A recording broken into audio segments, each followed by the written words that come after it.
Kita sudah tahu apa itu perdagangan internasional, yang dimana terjadi kegiatan impor dan ekspor antar dua negara atau lebih. Tapi, apakah kalian sudah tahu bagaimana transaksi saat melakukan impor dan ekspor tersebut? Dengan begitu, di dalam video ini kita akan membahas alat-alat apa saja yang digunakan sebagai neraca pembayaran internasional. 1. Devisa. Alat pembayaran internasional berupa devisa atau foreign exchange, yaitu valuta atau uang bisa diterima oleh dunia internasional. Devisa adalah alat pembayaran internasional yang dapat diuangkan dengan mata uang asing. Dalam kegiatan perdagangan internasional, devisa berfungsi sebagai berikut. 1. Sebagai alat tukar internasional. Tanpa ada devisa sebagai alat penukar dalam perdagangan internasional, konsumen akan mendapat kesulitan memperoleh barang dan jasa. 2. Alat pengukur nilai perekonomian suatu negara. Jumlah devisa suatu negara menandakan kondisi perekonomian negara tersebut. Negara yang maju perekonomiannya devisanya sangat banyak. 3. Alat penimbun kekayaan. Keuntungan yang diperoleh dari perdagangan internasional merupakan kekayaan bagi suatu negara. Kekayaan merupakan modal bagi suatu negara untuk meningkatkan usaha dan membuka usaha baru atau investasi. Macam-macam devisa. 1. Valuta asing. Valuta asing atau sering disingkat falas adalah sejumlah mata uang asing yang digunakan dalam pembayaran internasional. 2. Emas. Emas mempunyai sifat convertible, artinya semua orang atau negara mau menerima emas sebagai alat pembayaran internasional. 3. SDR atau Special Drawing Rights. SDR disebut pula sebagai emas kertas, bertujuan untuk membantu negara-negara anggota yang mengalami kesulitan dalam pembayaran internasional. Jika suatu negara mengalami defisit dalam neraca pembayaran, maka SDR yang dijatahkan dapat digunakan untuk utang-utangnya. 4. Cable order atau transfer telegraphic.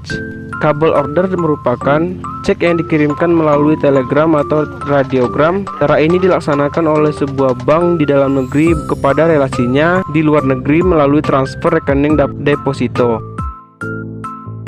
Bill of exchange atau WSL merupakan surat pemerintah kepada bank untuk membayarkan sejumlah uang kepada seseorang sebagai pembayar utang atau sebagai penagih piutang.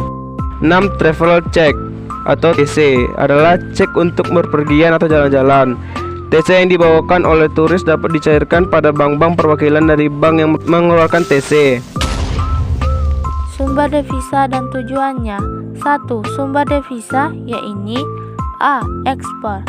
Ekspor adalah pengangkutan barang dari suatu negara ke negara lain untuk dijual. B. Hibah.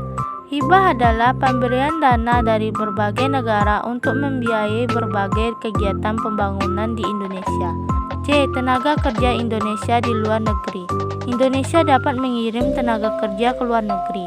Tenaga kerja tersebut dibayar dalam mata uang asing atau devisa. D. Industri pariwisata. Pariwisata adalah salah satu sumber devisa. Sektor ini diharapkan dapat menyumbang devisa yang meningkat setiap tahunnya. 2. Tujuan devisa yaitu A. Membiayai impor, B. Menyeimbangkan neraca pembayaran, C. Untuk melaksanakan pembangunan. Valuta asing. Seperti yang disebutkan sebelumnya, valuta asing adalah mata uang yang diterima dan diakui sebagai alat pembayaran sah dalam perdagangan internasional dan dapat ditukarkan dengan mata uang asing lainnya. Penentuan nilai kurs valuta asing. Harga valuta asing ditentukan oleh permintaan dan penawaran. Permintaan mata uang asing memiliki ciri-ciri: semakin tinggi harga mata uang asing, semakin sedikit permintaan atas mata uang asing tersebut. Semakin rendah harga mata uang asing, semakin banyak permintaan atas mata uang tersebut. Penawaran mata uang asing memiliki ciri-ciri: semakin tinggi harga mata uang asing, semakin banyak penawaran mata uang asing tersebut. Semakin rendah harga mata uang asing, semakin sedikit permintaan mata uang asing tersebut. Fungsi valuta asing. 1. Mentransfer daya beli dari suatu mata uang asing kepada mata uang asing lain. 2. Penyediaan kredit bagi keperluan negara-negara yang melakukan perdagangan luar negeri. 3. Menyediakan fasilitas pertanggungan pembatasan risiko valuta asing. Sekian dari kami, semoga informasi tadi bermanfaat. Terima kasih.